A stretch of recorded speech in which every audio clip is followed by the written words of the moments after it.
ভাবতেই ঘৃণা লাগছে। আমি তোমার মতো একটা বেঈমানকে ভালোবেসেছিলাম। স্বার্থপর।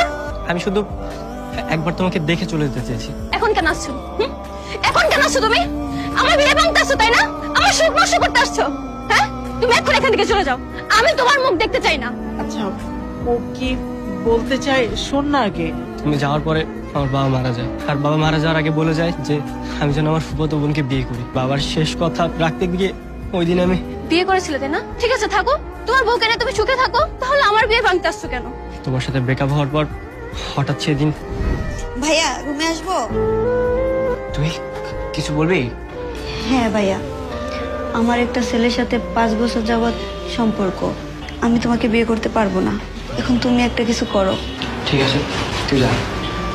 আমি বারবার তোমাকে ফোন করেছিলাম, কিন্তু তোমার ফোনটা বন্ধ ছিল।